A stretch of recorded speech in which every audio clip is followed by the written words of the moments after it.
Excellent. Donc, la semaine passée, dès qu'il y a quelqu'un qui m'a dit à propos de la prédication ou de l'enseignement sur la femme vertueuse, il m'a parlé du fait que, je parlais que c'est quelqu'un qui a un bon ballon, vie de famille, puis profession, ou vie de travail. Puis quelqu'un me passait un commentaire, oui, mais tu sais, les hommes aussi, des fois, il y en a qui n'ont pas de ballon, que c'est des fameux workaholics, donc des dépendants de leur travail, ils travaillent trop, travaillent tout le temps. Coupable. Fait que j'ai déjà fait partie de ce clan, effectivement.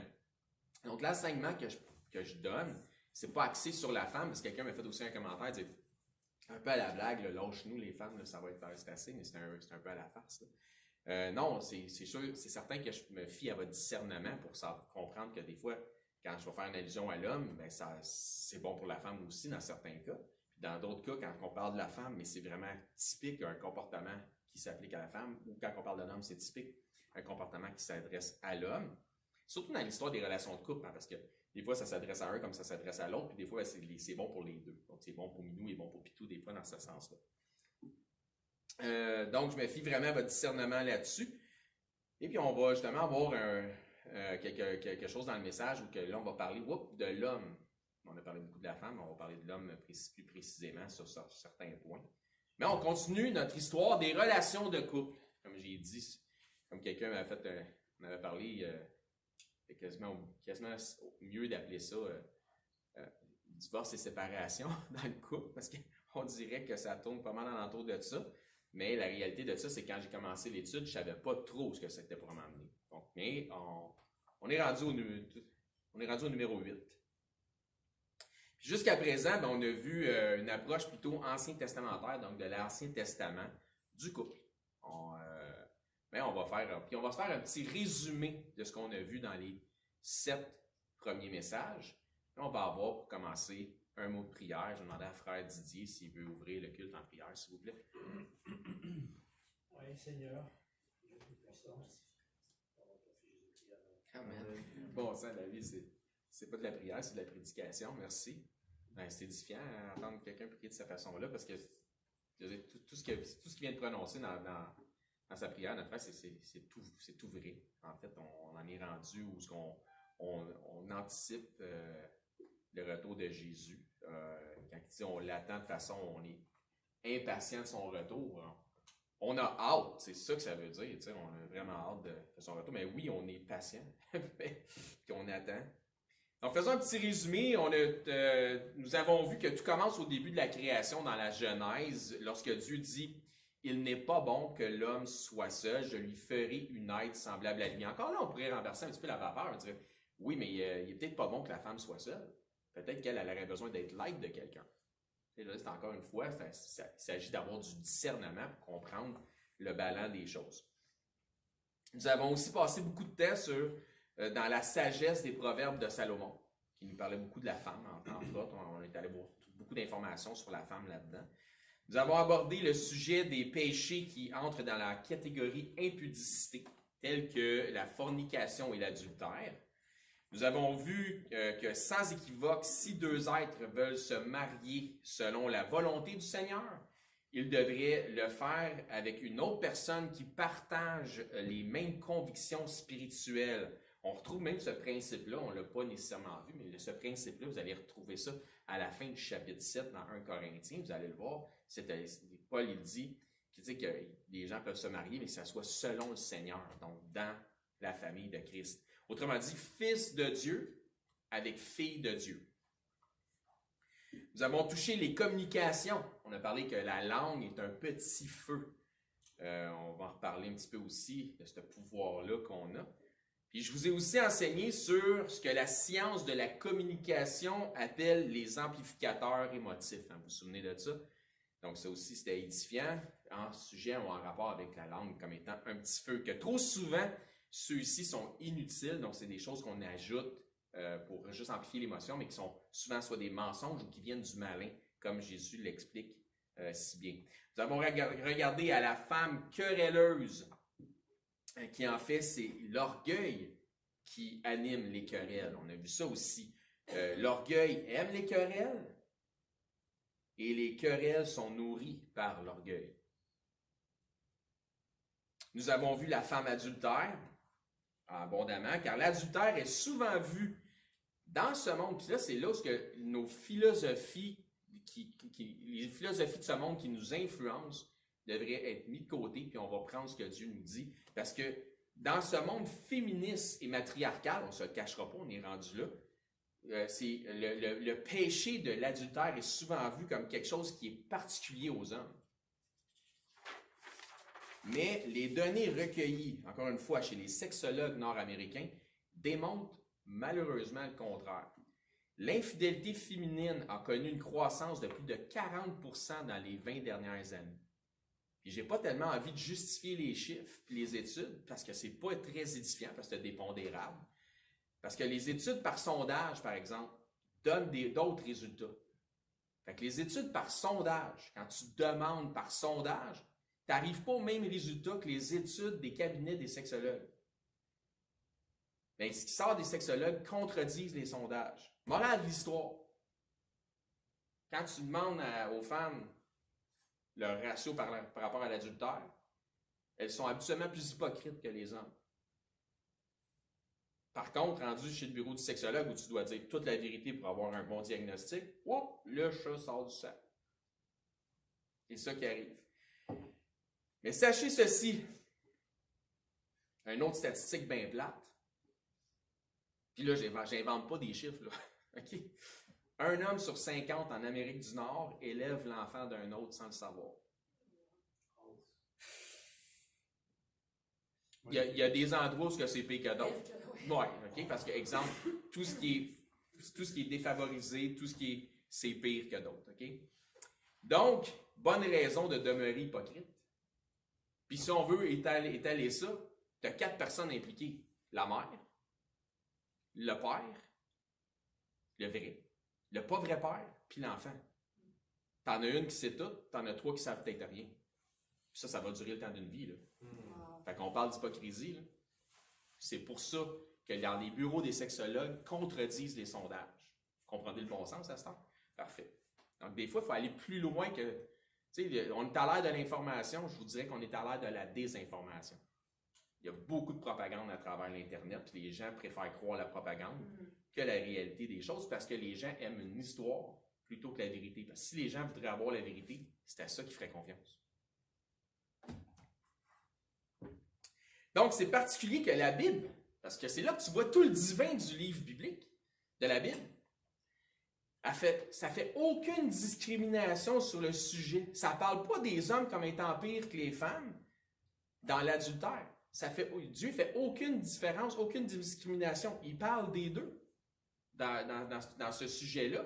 Puis tu vois que c'est là que tu vois que Dieu est juste. Mais les philosophies mondaines qui influencent la chrétienté, c'est tout le temps l'homme qui est l'écœurant. Mais c'est pas vrai. Dieu, c'est pas ça qu'il nous indique. Il dit, hey, ça en prend 2 pour commettre le crime. Fait que ça doit être au minimum pas loin de 50-50. C'est ça que Dieu est en train de dire. Mais dans la perception du monde, c'est comme 10%, 90, c'est 9 sur 10. 9 pour 1. Hein? On a aussi parlé du fait que Dieu, étant l'instigateur de l'institution du mariage, que celui-ci se sent impliqué dans l'union du mariage. C'est Dieu qui a inventé le mariage. C'est normal qu'il se sente impliqué. C'est son invention.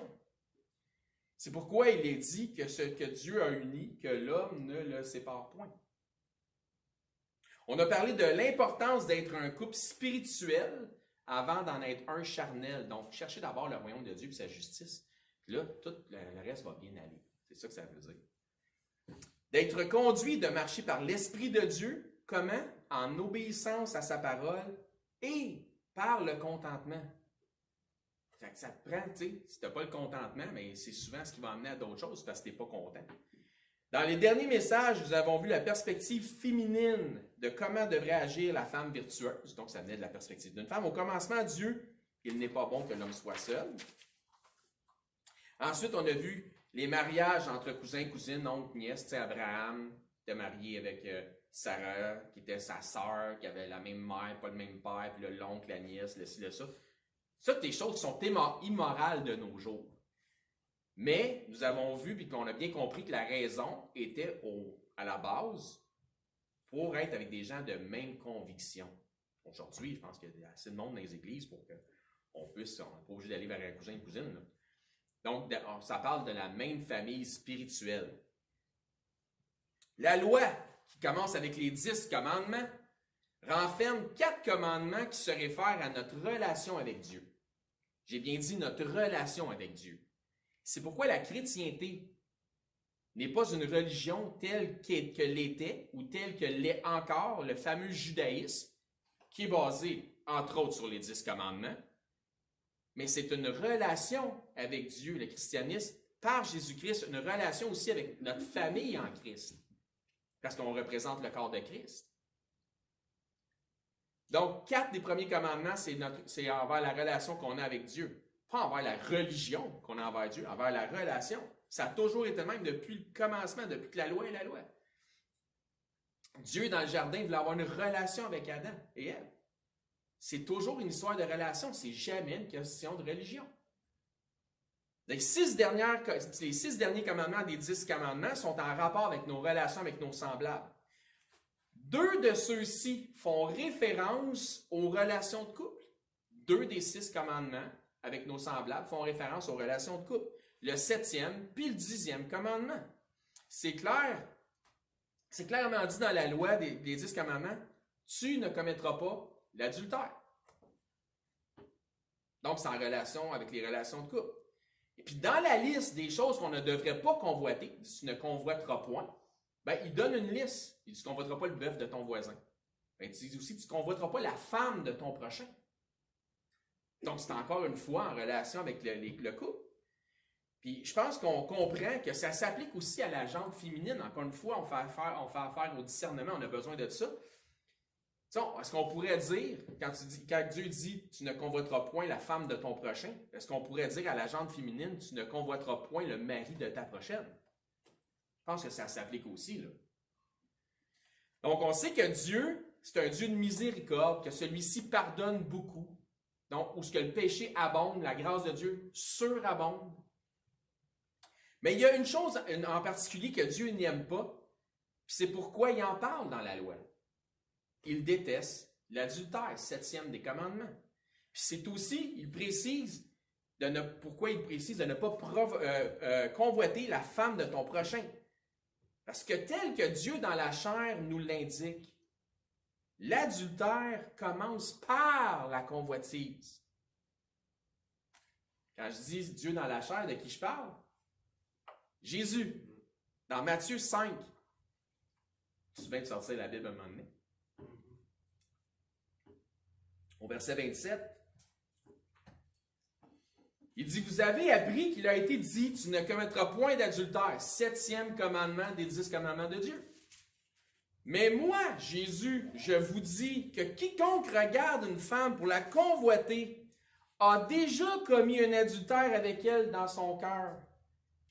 C'est vrai, si tu l'as regardée pour la convoiter, tu as déjà commis un adultère avec elle dans ton cœur, dans ton esprit. Tu as comme fait un petit planning, là. On va se dire les vraies affaires. Donc, dans les 10 commandements, Dieu établit une règle claire. Tu ne commettras point d'adultère. Et ensuite, il donne une autre condition qui renforce la première en disant, tu ne convoiteras point. Ça nous donne une bonne indication du ton que Dieu prend sur l'impudicité que représente l'adultère. N'oubliez pas, il y a toujours l'adultère physique et il y a l'adultère spirituel. Il y a toujours comme 2 plans, un plan physique et un plan spirituel. Pour ce qui est de ce que Jésus dit en ce qui a trait à la convoitise de la vue, parce que tu convoites par la vue, étant équivalente à la consommation du péché qui est la convoitise de la chair, l'adultère. Il faut comprendre une affaire. C'est équivalent parce que tu l'as déjà commis dans ton cœur. Mais tu n'as pas encore vraiment physiquement accompli l'acte. L'autre personne que tu as convoitée, peut-être qu'elle ne veut rien savoir, là. Ça en prend 2 pour être coupable. Elle n'est pas coupable, là. Tu ne lapides pas quelqu'un parce qu'il a convoité une femme dans son cœur ou une femme parce qu'elle a convoité un homme, l'homme de sa prochaine dans son cœur. Ça ne va pas jusque-là. C'est des questions. Et quand on voit aujourd'hui la société qui met des femmes nues partout, tu la convoites dans ton cœur, mais tu vas jamais La l'aborder. voir. Ouais, c'est ça, exactement. Puis, tu sais, en marketing, il y a quelques points qui font vendre. L'humour, les grosses vedettes, les enfants, puis le sexe. C'est 4 gros aspects qui font vendre. En Europe, c'était plus libéral, mettons, qu'ici. Hein, j'ai un de mes amis de France, en fait, une couple d'amis même. Puis il me disait que sur un billboard, un panneau publicitaire sur le bord d'une route, il y avait un verre de jus d'orange entre une paire de seins de femmes, puis dans le fond, ça annonçait du jus d'orange. Je me souviens pas ce qui c'était écrit en haut, mais. C'est orangé. Ok, si tu le dis. Mais tu comprends ce que je veux dire? Il se souvient. Mais tu sais, tu verrais pas ça ici sur un billboard au Québec. On n'est pas rendu là. L'année prochaine, peut-être. OK, on continue. Merci pour l'intervention.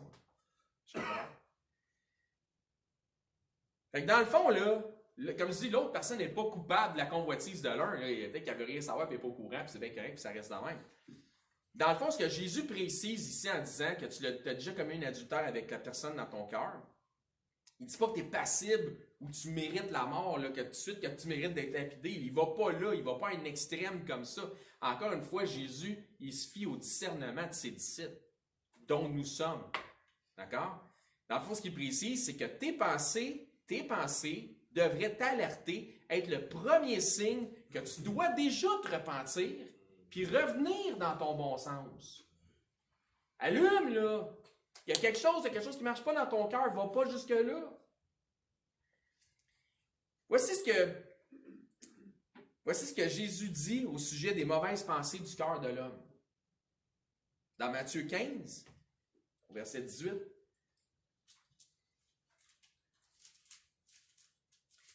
Il dit, mais ce qui sort de la bouche vient du cœur. Et c'est ce qui souille l'homme. Car c'est du cœur que viennent les mauvaises pensées. Le meurtre, puis vous voyez, il précise, les adultères, l'impudicité, les vols, les faux témoignages, donc mentir, les calomnies. Donc, avez-vous vu, il parle ici, d'entre autres, d'un type de péché, il parle de l'adultère, de l'impudicité, des mensonges aussi. Donc, ça part de l'intérieur de l'homme, du cœur de l'homme, puis ça sort de sa bouche. Autrement dit, ça se manifeste éventuellement en action.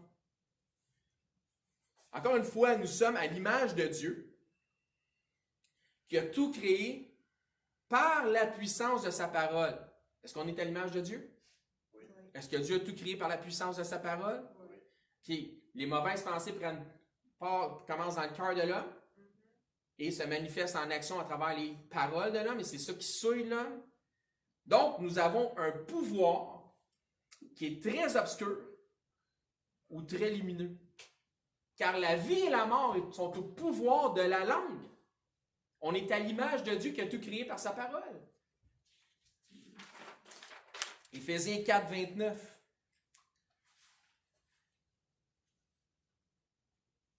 Ça dit qu'il ne sorte de votre bouche aucune mauvaise parole. Mais s'il y a lieu, quelques bonnes paroles qui servent à l'édification et communiquent une grâce à ceux qui l'entendent.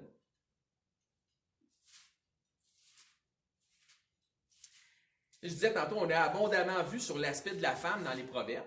Puis une chance que les proverbes sont là justement pour nous enseigner là-dessus. Ça parle de la femme parce qu'on dirait que le reste de la Bible, en gros, en partie, souvent c'est l'homme, l'homme, l'homme. Mais quand ça dit l'homme, ça parle du genre humain. Ça ne parle pas de l'homme comme tel tout le temps. On dirait que c'est vraiment juste ça qui est la suggestion. Encore une fois, une question de discernement spirituel, discernement biblique. Donc, on a abondamment vu sur l'aspect de la femme dans les proverbes, mais au sujet de l'adultère, il y a aussi un passage suggestif qui s'adresse à l'homme marié dans les proverbes. Puis vous allez voir que ça commence d'une manière très, très suggestive, mais que ça finit par se clarifier. Donc, c'est comme une parabole, c'est comme une analogie. Il parle de quelque chose, puis éventuellement, il dit, ben, tu sais, quand je disais ça, ben, c'est de ça que je parle. C'est de ça que je fais allusion. Proverbe 5. Proverbe 5 au verset 15. Ça dit, bois les eaux de ta citerne, les eaux qui sortent de ton puits. Tes sources doivent-elles se répandre au dehors? Tes ruisseaux doivent-ils couler sur les places publiques? Qu'ils soient pour toi seul et non pour des étrangers avec toi. Que ta source soit bénie. Puis là, il explique, voici de quoi je parle. Et fais ta joie de la femme de ta jeunesse. Biche des amours, gazelle plein de grâce, sois-en toujours enivré de ses charmes, sans cesse épris de son amour. Et pourquoi, mon fils, serais-tu épris d'une étrangère et embrasserais-tu le sein d'une inconnue? Ta citerne, ton puits, tes sources, tes ruisseaux, autrement dit, ta provision. Si tu as besoin de quelque chose, regarde chez toi. En fait, c'est ça le contentement. Tu as besoin de quelque chose, regarde chez vous, regarde pas ailleurs. Convoite pas une autre femme dans ton cœur. L'eau n'est pas meilleure ailleurs. Hein? Comme on dit que le gazon n'est pas plus vert chez le voisin. Hein? Des fois, parce s'il est plus vert, c'est parce qu'il y a une fosse septique en dessous.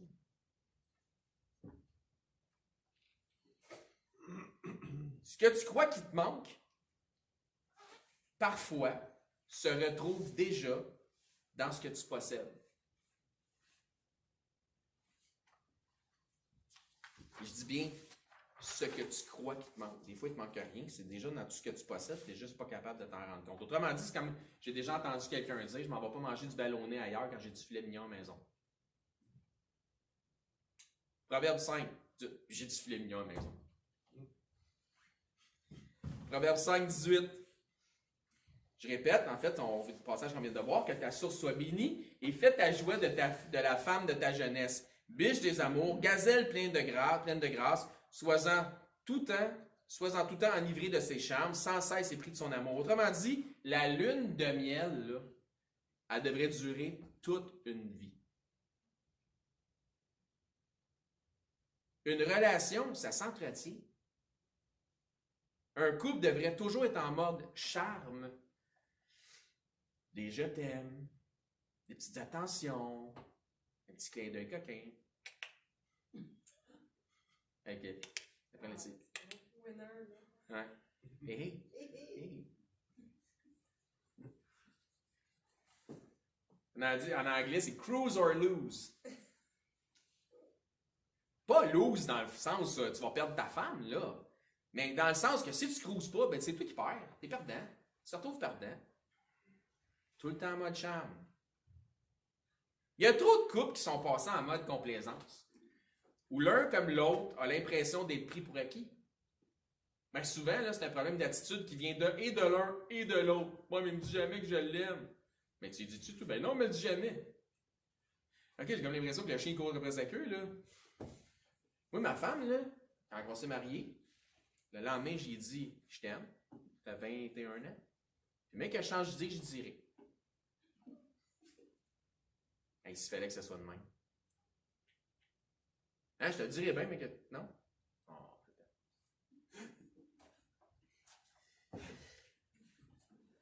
Non, mais il y en a que c'est comme ça, là. Il l'a dit. Non, c'est ça, c'était une fois, c'était assez. Donc, ça s'entretient, c'est comme un jardin, ça se cultive, un couple. Cruise or lose. Je m'arrange pour pas être perdant. On recommence, des petits jets de terme, des petites attentions, puis des petits clins d'œil coquins. Retenez ça, c'est important. Il ne faut pas qu'en soit ici, parmi d'autres, la complaisance dans les couples, dans l'Église, il ne faut pas que ça soit comme ça, dans le Seigneur. Si vous manquez d'inspiration romantique, vous lirez Cantique des Cantiques. Et je vais vous en lire une partie. Cantique 4, versets 9 à 12. Tu me ravis le cœur, ma sœur, ma fiancée. Encore une fois, ma sœur dans le Seigneur, on comprend. Maintenant qu'on a du discernement. Tu me ravis le cœur par l'un de tes regards. Oh, un petit regard, petite attention. Par l'un des colliers de ton cou. Que de charme dans ton amour, ma sœur, ma fiancée. Comme ton amour vaut mieux que le vin. Et combien tes parfums sont plus suaves que tous les aromates. Tes lèvres distillent le miel, ma fiancée. Il y a sous ta langue du miel et du lait, et l'odeur de tes vêtements est comme l'odeur du Liban.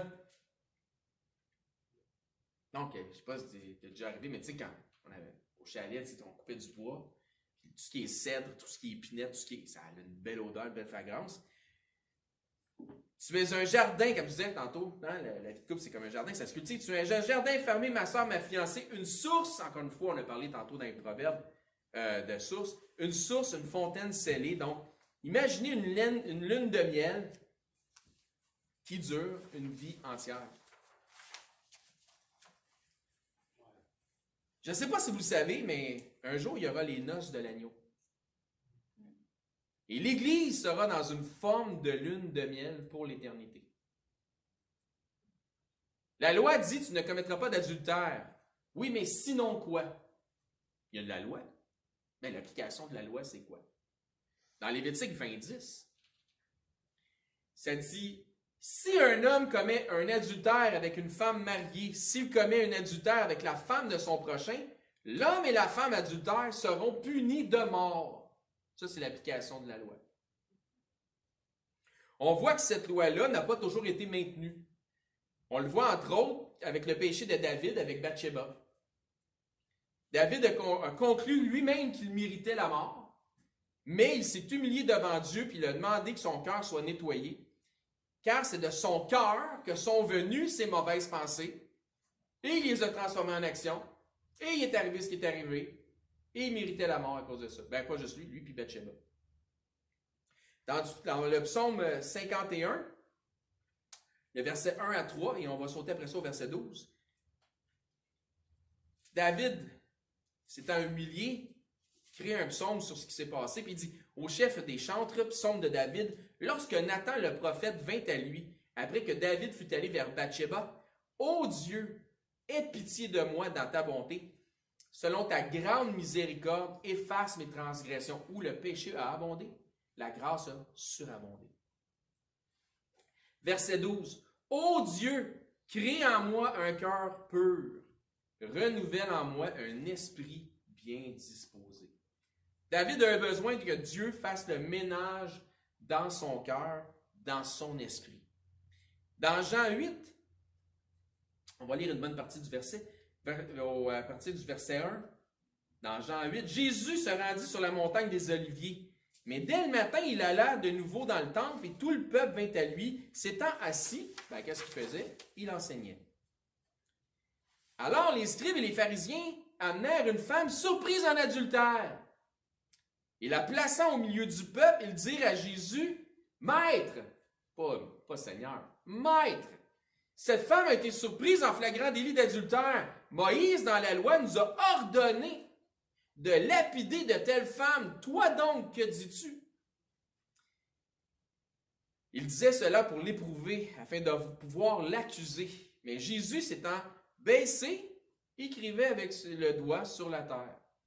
Donc là, il est en train d'enseigner. Les autres, qui arrivent comme des malades, comme dans une grange, tassent tout le monde, arrivent avec la femme. Hey, on a pogné une tout croche. Qu'est-ce qu'on fait avec? Fait que là, il regarde, il s'accroupit, puis il commence à écrire sur le sol. Comme il continuait à l'interroger, fait que là, il dit, ah ouais, là, dis-moi, qu'est-ce que tu veux, là, j'étais en affaire d'écrire à terre, là, qu'est-ce qu'on fait? Ah ouais, dis-le. Il se releva et leur dit, que celui de vous qui est sans péché, jette le premier la pierre contre elle. Et s'étant de nouveau baissé, écrivait sur la terre. Lui, tout arrive comme un énervé, lui vient calme. D'une shot. C'est pas énervé avec ça pantoute. Ça, c'est notre Jésus. Perspective. Quand ils entendirent cela, accusés par leur conscience, Jésus n'a pas fait grand-chose, il a juste dit que celui qui n'a jamais péché, lui jette le premier la pierre. Accusés par leur conscience, ils se retirèrent un à un, depuis le plus âgé, celui qui avait le plus de péché, jusqu'au dernier, le plus jeune, qui avait moins de péché. Et Jésus resta seul avec la femme qui était là au milieu. Alors, il finit d'écrire, se relève, est là. Ne voyant plus que la femme, Jésus lui dit, « Femme, où sont tes accusateurs? ou ceux qui t'accusaient? Personne ne t'a-t-il condamné? Donc, il pose deux questions. Alors, s'étant relevé, il pose ces questions-là. Elle répondit, non, Seigneur. Et Jésus lui dit, je ne te condamne pas non plus. Va et ne pêche plus. Attends une minute. Jésus, la parole de Dieu vivante, celui qui a inspiré Moïse à écrire dans Lévitique, l'homme et la femme qui ont commis un adultère vont être lapidés et mis à mort. Elle dit, va, je ne te condamne pas non plus, va et ne pêche plus. Est-ce que Jésus avait dit aux hommes de ne pas la lapider? Est-ce que c'est ça qu'il avait dit? C'est ça qu'il avait dit, Samuel? Oui. Non. Non. Merci de suivre. Non, au contraire. C'est pas ça que Jésus a dit. Jésus a dit, ah ouais, let's go! Pitchez-y des roches. Que celui de vous qui est sans péché jette le premier la pierre contre elle. Go, go, go! Vas-y! Vas-y, pitch-en des roches. Selon l'exigence proposée, il n'y avait qu'une seule personne digne de la lapider, et c'était Jésus lui-même. Lui, il n'avait jamais péché. Lui, il avait pu prendre une roche, puis il aurait pu pitcher dans la face. Mais je ne te condamne pas non plus. Il lui a offert la miséricorde. Puis c'est là qu'on voit la justice de Dieu. 100% juste. Il y a une loi, il y a une application de la loi. Puis qu'on voit la miséricorde de Dieu, 100% miséricorde. Il y a une loi, il y a une application de la loi, mais il y a la miséricorde. C'est ça, avoir du discernement et du ballon dans la vie.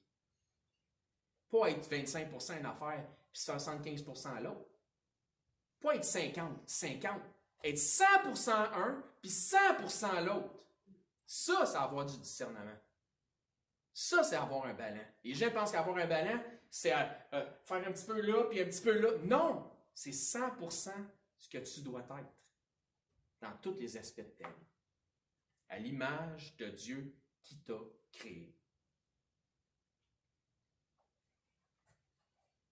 De plus, j'ai une question pour vous. Selon la loi, qu'est-ce qui manquait afin de pouvoir lapider selon les règles?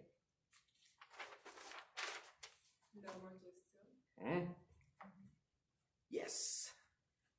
Voici ce que la loi disait, Lévitique 20:10. Si un homme commet un adultère avec une femme mariée, s'il commet un adultère avec la femme de son prochain, l'homme et la femme adultères seront punis de mort. Voici ce à quoi Jésus a fait face. Jean 8:3. Alors les scribes et les pharisiens amenèrent une femme surprise en adultère et la plaçant au milieu du peuple et dirent à Jésus, Maître, cette femme a été surprise en flagrant délit d'adultère. Elle est coupable. On est des témoins. On est tout là. Moïse, dans la loi, nous a ordonné de lapider de telle femme. Toi, que dis-tu donc? Où est l'homme? C'est peut-être un mensonge. En tout cas, c'était tout croche.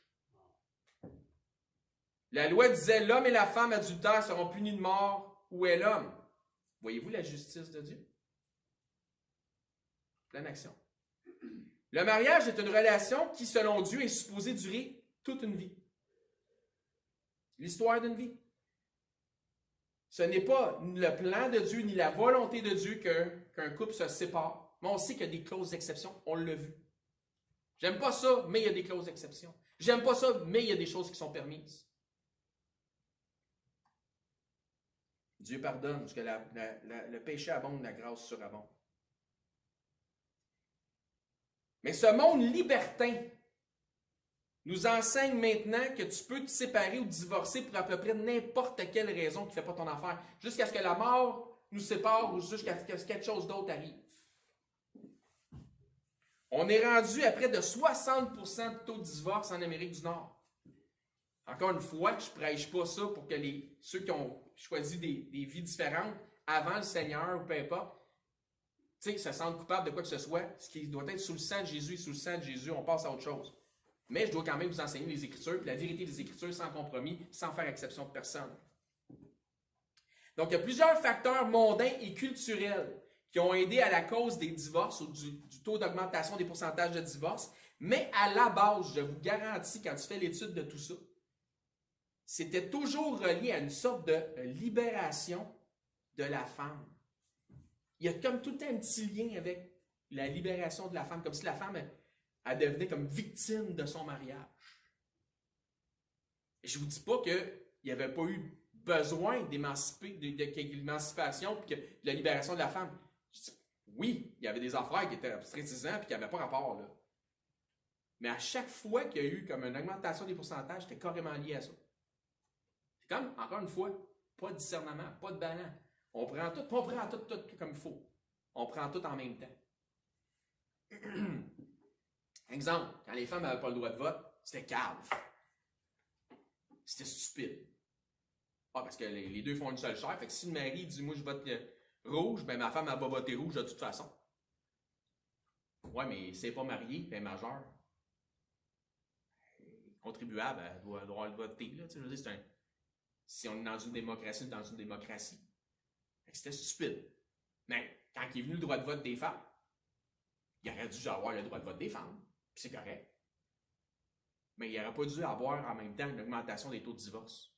C'est drôle, les deux sont venus ensemble. Comprenez-vous?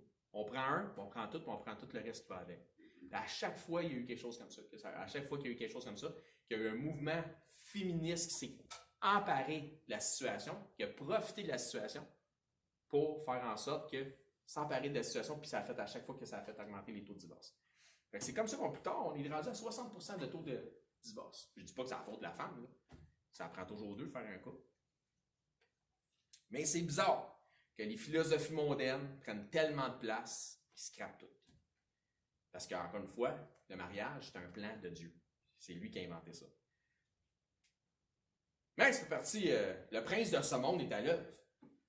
Hein, le diable, donc lui, tout ce qui a rapport avec Dieu, s'il peut le démolir, puis montrer à Dieu, prouver à Dieu, comme si Dieu avait besoin d'une preuve, que l'homme est pourri à l'os, ben, lui, c'est ça son objectif. Donc, c'est spécial de noter comment une femme marie toujours son prince charmant, mais qu'elle divorce toujours plus ou moins 15 ans plus tard de son bon à rien pour rester poli. C'est le même cas.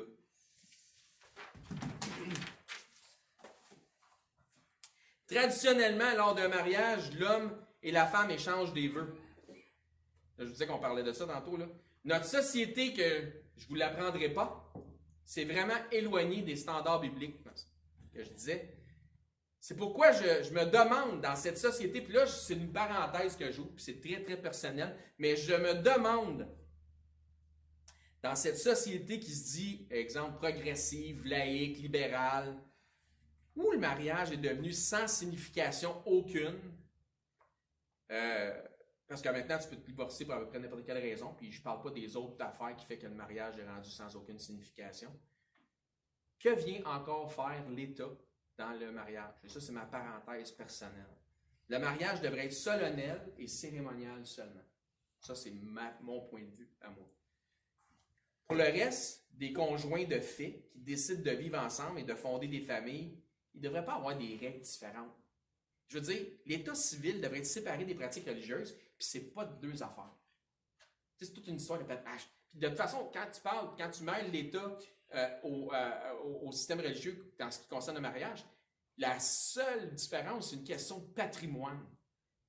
Donc, c'est encore une question d'argent, c'est même pas une question d'être ensemble, c'est une question de cash. L'amour de l'argent, c'est la racine de tout ce qui est mal.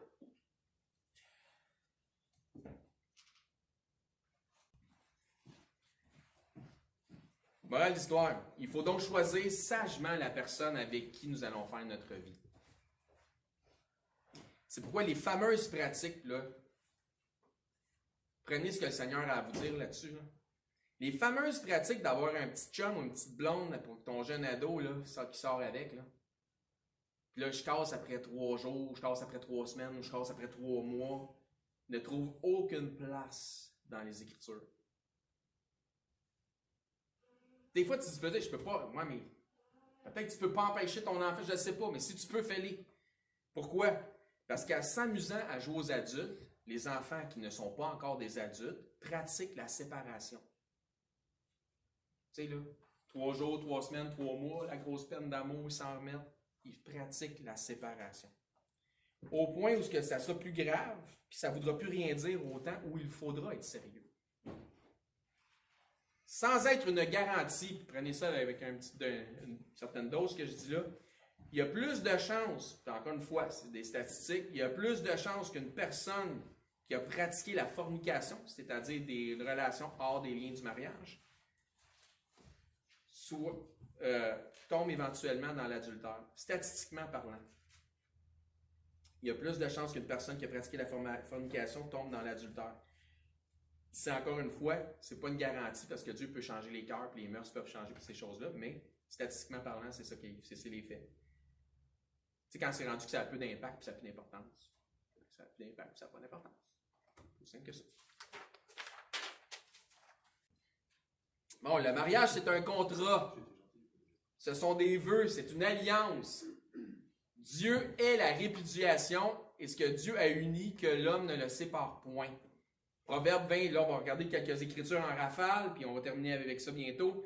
Proverbe 20, 25, c'est un piège pour l'homme que de prendre à la légère un engagement sacré, un vœu de mariage, par exemple, et de ne réfléchir qu'après avoir fait le vœu. Ben, c'est bon aussi pour la femme. Encore une fois, ça dit un homme, mais... Ecclésiaste 5, 3, puis pour certaines versions, ça va être 5, 4, donc suivez. Lorsque tu as fait un vœu à Dieu, ne tarde pas de l'accomplir, car il n'aime pas les insensés. Accomplis le vœu que tu as fait. Mieux vaut pour toi de ne point faire de vœu que d'en faire un et de ne pas l'accomplir. Ne permets pas à ta bouche de faire pécher ta chair. Et ne dis pas en présence de l'envoyé que c'est une inadvertance. Oh, je n'y ai pas vraiment pensé, j'ai dit ça de même. Pourquoi Dieu s'irriterait-il de tes paroles? On parle d'un vœu à l'Éternel. Et détruirait-il l'ouvrage de tes mains? Ça, c'est la partie intéressante. Pourquoi Dieu s'irriterait-il de tes paroles et détruirait l'ouvrage de tes mains? Wow. Nombre 30, verset 2. Moïse parla au chef des tribus des enfants d'Israël et dit, « Voici ce que l'Éternel ordonne. » Verset 3. « Lorsqu'un homme fera un vœu à l'Éternel ou un serment pour se lier par un engagement, il ne violera point sa parole. Il agira selon tout ce qui est sorti de sa bouche. » Puis voici comment notre Seigneur Jésus voit le sujet de ce qu'on appelle le parjure.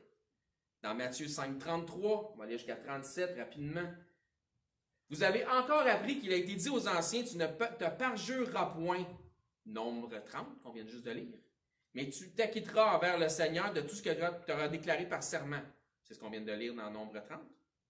Mais moi, Jésus, je vous dis de ne jurer aucunement ni par le ciel, ni parce que c'est le trône de Dieu, ni par la terre, parce que c'est son marchepied, ni par Jérusalem, parce que c'est la ville du grand roi. Il ne parlait pas de David.